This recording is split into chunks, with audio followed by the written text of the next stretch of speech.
بسم اللہ الرحمن الرحیم۔ لاک ڈاؤن کے زمانے میں عید کی نماز کا حکم۔ عیدین کی نماز حنفیہ کے یہاں صحیح اور مفتہ بہ قول کے مطابق واجب ہے، اور حنفیہ کے یہاں واجب سے مراد فرض اور سنت کا درمیانی درجہ ہے، یعنی عید الفطر اور عید الاضحیٰ کی نمازیں ہمارے یہاں واجب ہے۔ عید کی نماز کے صحیح ہونے کی شرطیں۔ جو چیزیں جمعہ کی نماز کے صحیح ہونے کے لیے شرط ہیں، وہی نماز عیدین کے صحیح ہونے کے لیے بھی شرط ہیں۔ البتہ خطبے کے بارے میں مسئلہ الگ ہے، یعنی جمعے کے لیے تو خطبہ شرط ہے، بغیر خطبے کے جمعہ صحیح نہیں ہوگا، لیکن عید کی نماز کے لیے خطبہ شرط نہیں ہے، سنت ہے۔ اور جس طرح جمعہ صحیح ہونے کے لیے 4 بالغ مردوں کا ہونا ضروری ہے، جس میں ایک امام بننے کی صلاحیت رکھتا ہو اور امام کے علاوہ 3 بالغ مرد، وہی شرطیں عید کے صحیح ہونے کے لیے بھی ہیں، یعنی عید کی نماز اس وقت پڑھ سکیں گے جبکہ امام کے علاوہ 3 بالغ مرد وہاں پر موجود ہوں۔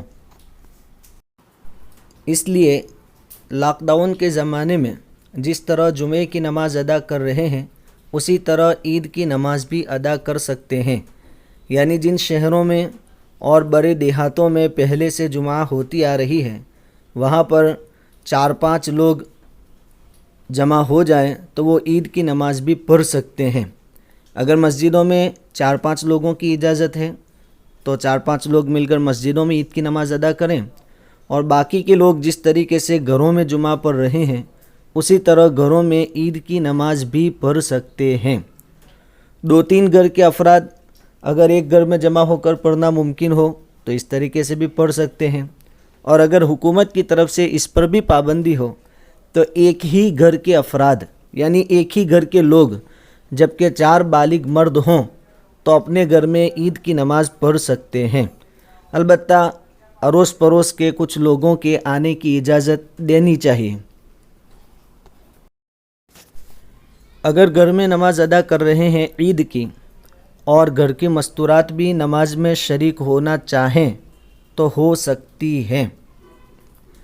چنانچہ اگر مردوں میں کوئی نامحرم مرد بھی ہوں تو مردوں اور عورتوں کی صفوں کے درمیان کپڑا لٹکا دیا جائے تاکہ پردہ باقی رہے، اور اگر مرد سارے کے سارے محرم ہو، گھر کے مرد ہو اور محرم ہو، تو پھر پردہ لٹکانے کی بھی ضرورت نہیں ہے۔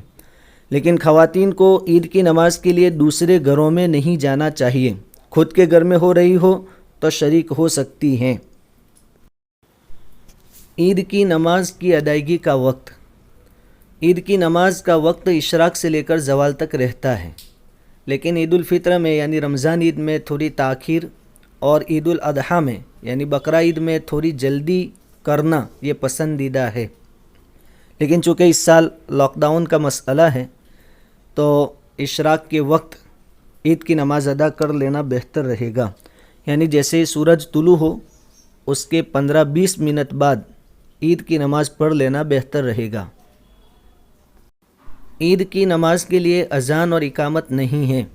حضرت عبداللہ ابن عباس رضی اللہ تعالیٰ عنہما سے روایت ہے کہ رسول اللہ صلی اللہ علیہ وسلم نے عید کی نماز بغیر اذان اور بغیر اقامت کے پڑھی، پھر اسی طرح حضرت ابو بکر اور حضرت عمر رضی اللہ تعالیٰ عنہما نے بھی پڑھی، یعنی اپنے دور خلافت میں۔ اس لیے عیدین کی نماز کے لیے اذان اور اقامت نہیں کہی جائے گی۔ حضور صلی اللہ علیہ وسلم کے زمانے سے آج تک اسی پر مسلسل عمل ہوتا چلا آ رہا ہے۔ عید کی نماز کے بعد دعا۔ جس طرح دوسری نمازوں کے بعد دعا کی جاتی ہے، اسی طرح عید کی نماز کے بعد بھی دعا کی جا سکتی ہے، لیکن دعا کا وقت عید کی نماز کے بعد ہے، خطبے کے بعد نہیں۔ عید کی نماز کے لیے خطبہ دینا۔ حضرت عبداللہ بن عباس رضی اللہ تعالیٰ عنہما نے فرمایا کہ میں عید کی نماز میں رسول اللہ صلی اللہ علیہ وسلم، صدیق اکبر، عمر فاروق اور عثمان غنی رضوان اللہ تعالیٰ علیہم اجمعین کے ساتھ شریک ہوا ہوں۔ یہ تمام لوگ خطبے سے پہلے نماز پڑھتے تھے، اس لیے عیدین کا خطبہ پڑھنا مسنون ہے، جو کہ عید کی نماز کے بعد پڑھا جائے گا۔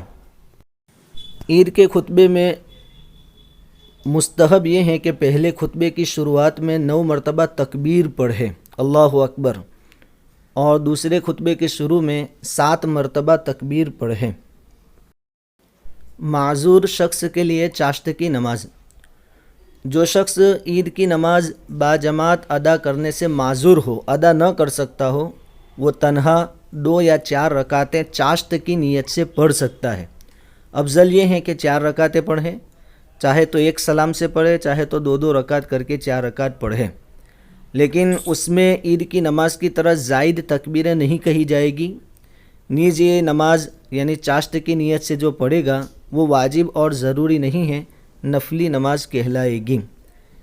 یہی مسئلہ ان لوگوں کے لیے ہے جو دیہاتوں میں رہتے ہیں اور جہاں جمعہ نہیں پڑھی جاتی، یا ایسے علاقوں میں ہے جہاں جمعہ نہیں ہوتا، یا ایسی جگہ پر ہے جہاں عید اور جمعہ قائم کر سکے اتنے لوگ نہیں پائے جاتے، یعنی 4 بالغ مرد نہیں پائے جاتے، تو ایسے لوگ بھی الگ الگ طور پر 2 کر کے 4 رکعت یا ایک ساتھ 4 رکعت چاشت کی نماز ادا کر لیں، اور یہ چاشت کی نماز تنہا پڑھنی ہے۔